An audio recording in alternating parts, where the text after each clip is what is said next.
When Clint Eastwood sat in her section, Mia had no idea that her evening, and maybe her entire world, was about to take an unexpected turn. She adjusted her apron, glancing at the clock above the diner's counter. It was approaching 7 p.m., that familiar hour when the dinner rush began to slow, allowing the evening to settle into a quieter rhythm. For most travelers, the small diner just off the highway was nothing more than a pit stop, a place to grab a quick bite before continuing down the road. But for Mia, it was everything. At 28, she juggled long shifts here while raising her 6-year-old son, Jordan. Every paycheck, every tip, went toward keeping their modest apartment and ensuring Jordan had everything he needed for school. Moving fluidly from table to table, Mia greeted customers with a warm smile, a mask that hid the exhaustion constantly pulling at her. The regulars knew pieces of her story. Some even left an extra $1 or $2 when they could. But Mia never sought pity. Life had taught her early on that fairness was a luxury she couldn't afford to expect. The only way forward was to keep going. The soft chime of the diner's door pulled her from her thoughts. She turned her head, expecting another weary traveler. But the man who stepped inside carried himself differently. There was a quiet self-assurance in his movements, a presence that seemed to shift the air itself. He wore a simple button-down shirt and jeans, his face lined with experience, partially hidden beneath a low-tipped hat. It took Mia a moment to register who he was, but when he glanced in her direction, recognition struck like a lightning bolt. Clint Eastwood, the Clint Eastwood. Her breath caught. Mia wasn't one to be starstruck. She barely had time to keep up with celebrity culture. But this was different. Clint Eastwood was more than just an actor. He was a legend, someone her late father had admired. She could still hear his voice, recounting stories about Eastwood's films as they watched old westerns together. The memories flickered through her mind, but there was no time to dwell. Clint made his way to a corner booth, settling in with an air of quiet ease. Mia knew it was her turn to serve him, but somehow this felt different from any other customer. Her pulse quickened as she grabbed her notepad and pen. Taking a steadying breath, she approached the table. Up close, she caught the finer details. The weathered but steady hands resting on the table, the piercing gaze beneath the brim of his hat, sharp and observant. As she stopped beside him, he looked up, his expression calm and unreadable. "Good evening," she said, relieved that her voice sounded steadier than she felt. "What can I get started for you?" He scanned the menu briefly before setting it aside. "Just a coffee and a burger, medium rare, no onions." Simple. He had jotted down the order, but she couldn't ignore the faint tremor in her fingers as she turned to leave. Before she could step away, Clint's voice cut through the noise of the diner. "Busy night?" Surprised, she turned back to him. Most customers didn't engage in small talk unless they were regulars. "Not too bad," she replied with a small smile. "Keeps me on my toes." He nodded, his expression softening slightly. "You've got a good pace. Not easy to keep up in a place like this." She blinked. Was he complimenting her? Clint Eastwood, someone she'd only ever seen on a screen, was acknowledging her work ethic? Mia managed another polite smile before retreating to the counter to place his order. But her mind was buzzing. Why was he here? He could eat anywhere, fancy steakhouses, high-end restaurants in California, yet here he was, in a roadside diner, sipping water from a chipped glass, waiting for an ordinary burger. When the order was ready, Mia carried the plate and coffee over to his table, setting them down carefully. Clint met her eyes briefly, offering a subtle nod of appreciation. "Thank you," he said simply. "You're welcome," she replied, hoping her voice sounded casual. But something about this moment felt different. As Mia continued her shift, refilling coffee, clearing plates, greeting new customers, her gaze kept drifting toward Clint's booth. He wasn't in a hurry. He ate slowly, almost methodically, as if he had all the time in the world. Occasionally their eyes met, and he would give her a polite nod, a small gesture, but one that made her stomach flutter unexpectedly. When he finished his meal, Clint raised his hand slightly to get her attention. Mia wiped her hands on her apron before approaching, careful to keep her expression neutral. "Everything all right?" she asked, her voice even. "Perfect," he said with a small smile. That was one of the best burgers I've had in a long time." She let out a quiet laugh, caught off guard by the compliment. "I'll let the cook know, he'll be happy to hear that." For a moment, Clint didn't respond. He simply looked at her, his gaze thoughtful. The silence wasn't uncomfortable, but it carried weight. It felt as if he was seeing her, not just as a waitress, but as a person. Finally, he spoke. "You've got a good energy about you," he said. "Remind me of someone I used to know." Emer blinked, unsure how to take that. Was it a compliment? A memory? "Well, thank you," she managed, feeling her cheeks warm. "I just try to get through the day like everyone else." Clint nodded, his eyes glinting with something unreadable. And for reasons she couldn't quite explain, Mia felt like this night, this seemingly ordinary moment, was anything but. That's the trick, isn't it? Just getting through. Before Mia could find the right words to respond, Clint reached into his pocket, pulling out a few bills. He set them on the table alongside a neatly folded piece of paper. "Keep the change," he said, rising from his seat, "and read this when you get a moment." Mia stared at the note, her heart pounding. "Thank you," she said softly, though she wasn't sure if he even heard her as he made his way to the door. The bell above it jingled as he stepped outside, and just like that, he was gone. For a moment, Mia remained rooted to the spot, staring at the note as if it might burn her fingertips. What could he have possibly written, and why had he seemed so insistent that she read it? But she didn't have time for questions. Not yet. There were still tables to clear, orders to take, and a shift to finish. No matter how much her mind raced with curiosity, she wasn't the type to leave her work undone. By the time Mia finally made it back to Clint's booth, the diner had settled into its usual late-night quiet. The last few customers sipped their coffee or chatted in low murmurs, the hum of the jukebox filling the air. With trembling fingers, she picked up the folded paper, slipping it into the pocket of her apron as she wiped down the table. Why did she feel so nervous? It was just a note, wasn't it? Once her shift ended, Mia slipped into the back room to gather her things, but the moment she was alone, curiosity got the better of her. Carefully, she pulled out the note and unfolded it, scanning the first few lines. Her breath caught. "Dear Mia, I don't know much about you, but in the short time I've been here, I've seen something rare, true resilience. Watching how you manage this place with grace, even under pressure, is a reminder of the quiet strength that exists in everyday heroes. You remind me of someone very dear to me, someone who taught me the value of hard work and kindness.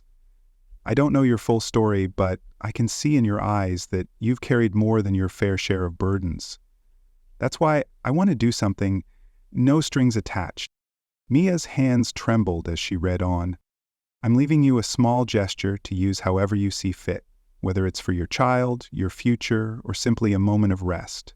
I hope it brings you some peace. People like you deserve to be seen. And I see you." Tucked inside the note was a check. Mia's heart nearly stopped when she saw the amount. $10,000. Her knees gave out and she sank onto the bench in the back room, tears slipping down her cheeks. It wasn't just the money, though that in itself was life-changing. It was the words, the acknowledgement, the idea that someone like Clint Eastwood, a man she had only ever known through movie screens, had noticed her, had cared. For someone who had spent so much of her life feeling invisible, it was almost too much to take in. And yet, even as she sat there, overwhelmed, one question loomed in her mind. Why her? And what was she going to do with this unexpected gift? Mia remained in the back room for what felt like hours, her thoughts spinning. The check in her hands felt surreal, like something from a dream she was afraid to wake up from. She thought about the overdue bills piled on her kitchen counter, the worn-out sneakers her son Jordan had been wearing for far too long, the leaky faucet in their tiny apartment that she had learned to live with because fixing it wasn't an option. This money could change everything. But beyond the financial relief, it was Clint's words that stayed with her. "You remind me of someone very dear to me." Who had that person been, and why had Clint Eastwood, of all people, seen her in that way? It wasn't just about the check, it was the way he had looked at her, with a kind of recognition and respect that she hadn't felt in years. Mia wiped her tears and took a deep breath. She knew she couldn't keep this to herself. She needed to talk to someone. Pulling out her phone, she dialed her best friend Tasha, the one person who had been there through every struggle. Within minutes, Tasha arrived at the diner, sliding into the empty booth across from Mia.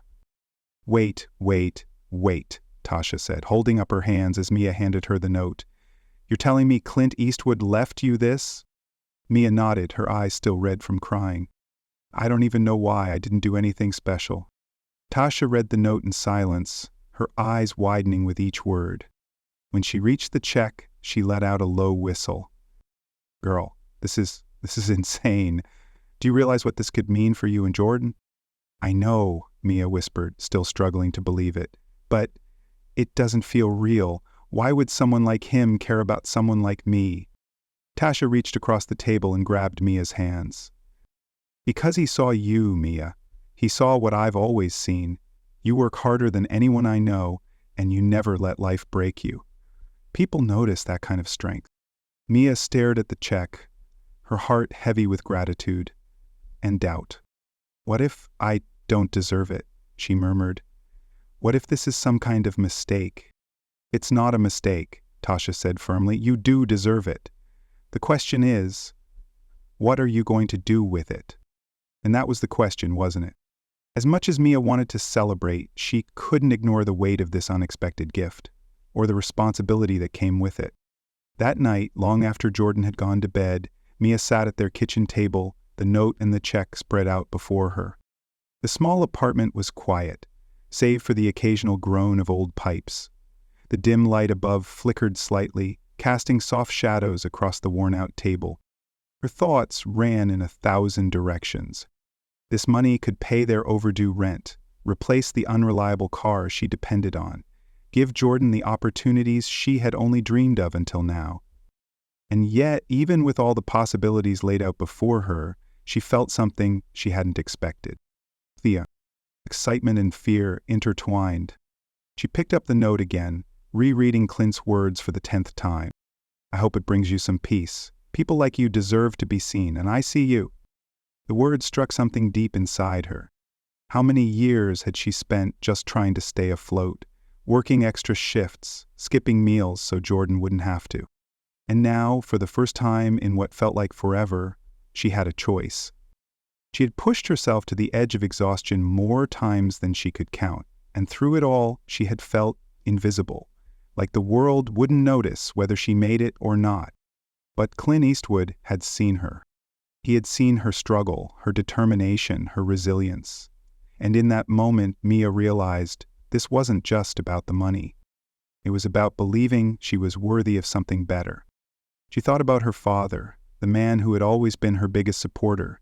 Before he passed, he used to tell her, "Don't let the world wear you down, kid. You've got a fire in you." For the first time in years, she felt that fire flicker again. Pulling out a notepad, she began scribbling ideas, things she could do with the money that would create a lasting impact. Maybe she could finally take an accounting course, a career she had always dreamed of, but had never had the time or resources to pursue. Maybe she could start a small college fund for Jordan, giving him the opportunities she never had. But one thought kept resurfacing, louder than the rest. Paying it forward. Clint's gesture had changed her life, and she couldn't ignore the idea of doing the same for someone else. Still, the uncertainty remained. The road ahead felt daunting. But for the first time in a long time, Mia let herself believe hope. The morning sunlight streamed through the window as Mia stood in her small kitchen, sipping a cup of coffee while watching Jordan play with his action figures on the worn-out carpet. The check and the note still sat on the table, now neatly folded. After a sleepless night of reflection, she had made her decision. She called Tasha first, who didn't hesitate to offer to watch Jordan for the afternoon. Mia explained that she needed some time to sort things out, and Tasha didn't ask any questions. "You do what you need to do, girl," Tasha said. "I've got you." With Jordan happily settled at Tasha's house, Mia drove to the bank. The check felt impossibly heavy in her purse, its presence still too surreal to fully believe. When she handed it over, the young bank teller raised an eyebrow at the amount. "That's quite a deposit," the woman said, her tone polite but curious. Mia nodded, offering a small smile. It's a gift. The teller didn't press further, and Mia felt a wave of relief as the check cleared. A strange mix of emotions settled over her. Relief, excitement, and a deep, almost crushing sense of responsibility. This money wasn't just a windfall, it was an opportunity to rewrite her story, to give Jordan a future she had only dreamed of until now. After leaving the bank, Mia drove straight to the local community college. For years she had passed by its campus, wondering what it would feel like to sit in a classroom again, to learn, to grow. Now she was about to find out. Stepping inside, her hands trembled as she approached the admissions desk. A kind-faced woman greeted her with a warm smile. "How can I help you today?" Mia took a steady breath. "I'd like to enroll," she said. "In accounting." The woman's smile grew. "You're in the right place. Let's get you started." As Mia filled out the paperwork, she felt a sense of purpose she hadn't known in years. This wasn't just about her. It was about showing Jordan that it was never too late to chase your dreams, no matter how impossible they might seem. But as she stepped out of the admissions office, a new thought took hold. What if this was only the beginning? What if Clint's gesture wasn't just a gift, but a spark? Weeks turned into months, and Mia's life transformed in ways she had never imagined. She balanced her shifts at the diner with evening classes, her schedule hectic but filled with a new kind of determination.